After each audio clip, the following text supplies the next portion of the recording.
Hello, my Pontiac High School peeps. Today's lesson is the first in a series of lessons about your rights, specifically those constitutional rights granted to you by the U.S. Constitution and the Bill of Rights.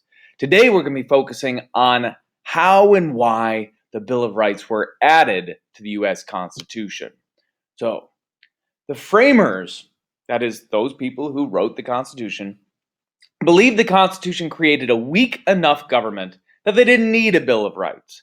When they sat down and did it, they said, we've got checks and balances, we have separation of powers, we've limited powers of government in a number of places. We don't need a Bill of Rights. But other people who were against the Constitution at first, named anti-federalists, they really disagreed with that.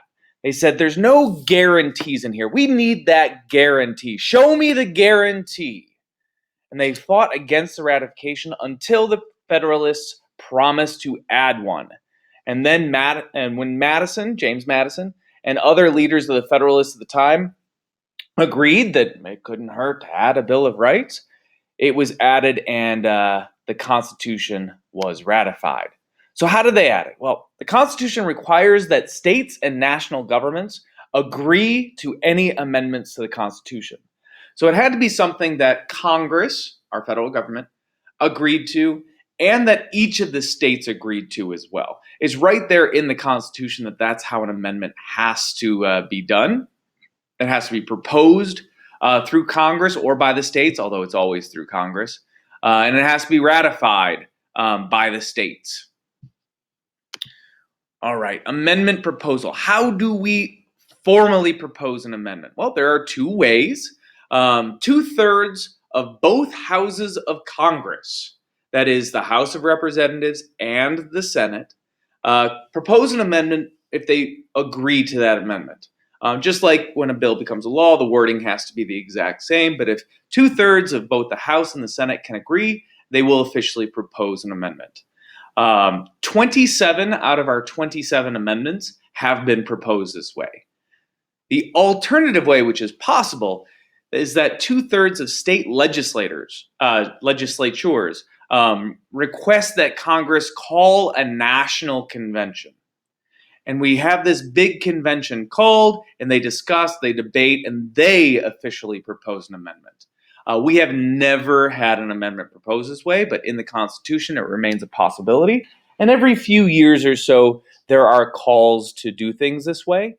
Mostly that's when people believe that Congress is not going to act on something, even though it's in the national best interest. An example here might be term limits for congressmen. Congressmen aren't likely to limit their own jobs, but a lot of Americans believe that should happen.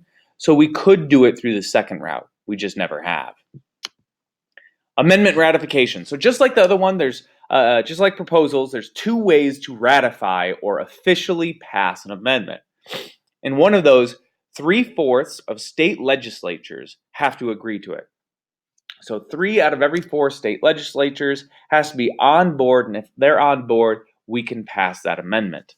That's quite a high bar. It's difficult to get there, but we have gotten there 26 times and had state legislatures approve an amendment to the Constitution. The second way to do it is to have 3/4 of the states hold ratifying conventions. It's where a whole bunch of people from within the state get together, they argue it, they debate it, they vote on it, and they pass it. One of our amendments has been passed that way. That was the 21st Amendment, I believe, which was the repeal of Prohibition. Although you might want to double check me on that one. It might have been the 18th, which was establishing Prohibition. I'm sorry, I should know this stuff off the top of my head. I'm just not there this morning. All right, debate in Congress. Madison, who was elected to the House of Representatives by the state of Virginia, proposed the Bill of Rights. This is the same James Madison who showed up to the Constitutional Convention with basically having the Virginia Plan, which was a written version of the Constitution. Most of our Constitution comes from the Virginia Plan. So this is a guy who knows a thing or two about the Constitution. And he shows up, and he's going to be the guy who officially proposes the Bill of Rights. He believed it would unify the United States. It would get anti-federalists behind the idea of the government, but not actually weaken the government.